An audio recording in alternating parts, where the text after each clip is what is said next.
Alright, welcome back to Star Trek today. It's kind of a bit of a talk about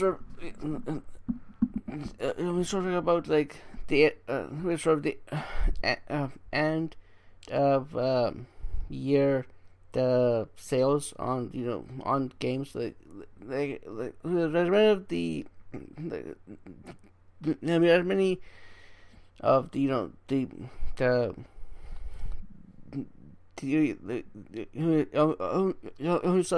the stuff like Steam, like Xbox, like the PlayStation, like Nintendo, like the Epic Games will have these actually end of year sales where that we're all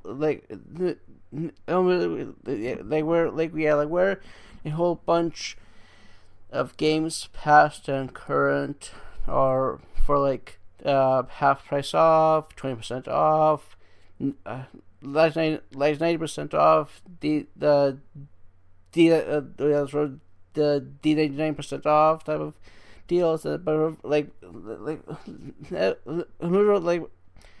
but but however, like if you are aware of these end of year sales type the sales happening, you already kind of have gotten most many of the games you want during the sale.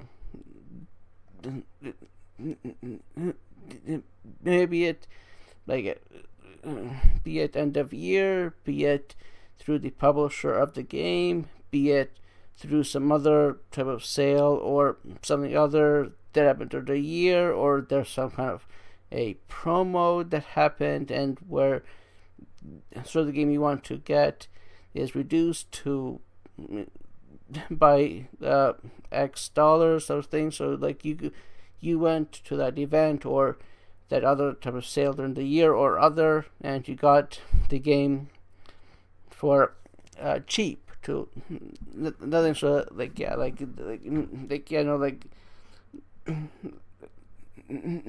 maybe sort of again like a sort of I took advantage of these end of year sales in the past because because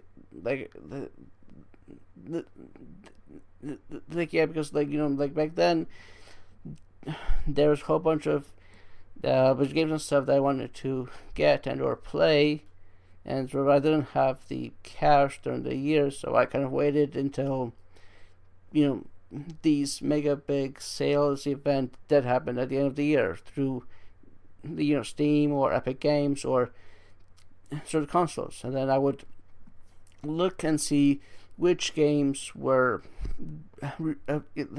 reduced and which ones had the best kind of deal stuff. So I compared, and then I would get the game for one of the like Steam or Epic Games or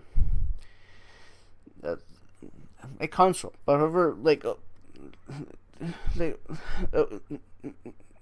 but however, as Epic Games, I'm not fully sure for how long they are doing it. Over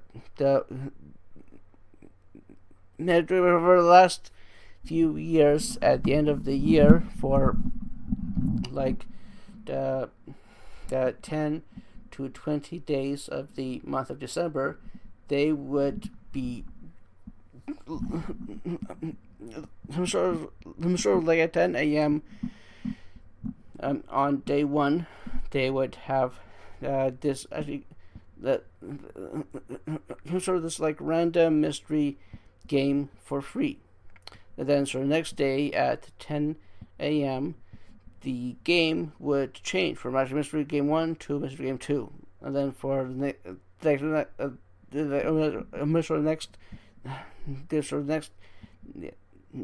next 24 hours, that mystery game is going to be free for all of us to get. Then at 10 a.m. the next day, that mystery game is going to be changed to a third random game, and so on and so forth until the new year. But remember, one of the things that like actually like yeah like yeah sure yes you will check to see which ones are free. But however, like sometimes they will put a game you already have in your game library for free, so it's kind of like, oh, okay, so that one's free for 24 hours. I'm not sure I've waited until this day during the Epic's game thing where they're going to make this thing for free, but I've done it. Darn it! I spent $20 to get the Game of the Year edition, or sort of the version of the game that comes with everything in it, instead of like the free based game type of things. But again, like so yes, sometimes it's worth it, but sometimes it's not. But then also sometimes they would like make a game that you have to like purchase or go for free or whatnot, and that's where they make it free.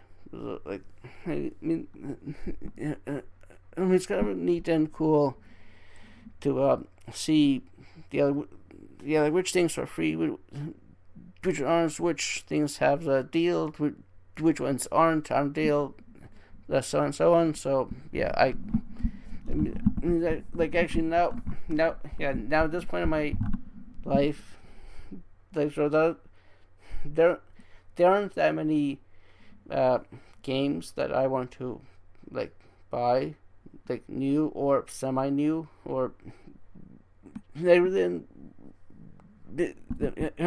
I'm never released within last like year or 5. But however, like I mean one of the shows, like actually podcasts that listen to, it is Russia. So yeah, like they talk about games, and actually they were like throughout the year and over the last few, they were kind of talking about how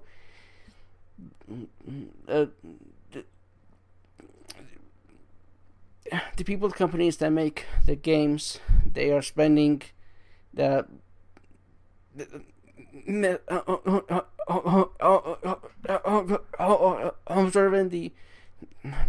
hundreds of millions of dollars to make a game. However, they need to sell, like they actually like 10 million or 100 million or 300 million games to make a profit, because they spent like hundreds of millions to make it, hundreds of millions to advertise it, hundreds of millions to get the people the people like the ones who make that podcast about games, like so they are past or current game reviewers, and so like they have to go to those events and hear the sales pitch for games. But again, they like are kind of like said, mentioned how games like home store companies are spending all this money on a game, and then there's a game selling like 100 copies over a year. Then they have to close up shop because no one is buying their products. And then like years later, like, oh look, hey, we the players played it and we loved it, and then also, hey, oh, they shut down, and like, oh, that's sad. So no, but yeah, no, like it's good, like so the I I am kind of proving their point because sort of I have enough games and games I played that was many times, and there's some that I've not played at all, and some that I've played some but then stopped playing for reasons. But it was still like it's really a bit of a shame that like they're making these new games or whatever, they're spending so much money on it that like for people like me, we wait years to actually buy the game because like so at the launch it's so expensive, but then you have to wait to the price drop. But like also yeah no, but still like now like so I'm a bit pressing on about it, but yeah no like it's like you have plenty to do with like yeah like we the players have limited time of the day. Do we have limited cash to spend on it? Do we have limited time to do this and that? So like, do we want to make sure that we get the most out of it? That's what I know I do, and try to do with all of the other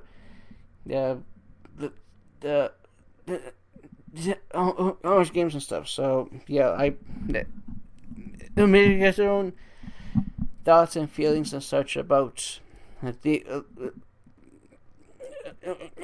about the end of the year stuff. Please don't hesitate to email in to nostalgic_gamer@hotmail.com, Twitter @RGV Podcast again, nostalgic_gamer@hotmail.com, Twitter @RGV Upper Podcast Lower, and this is the host signing off.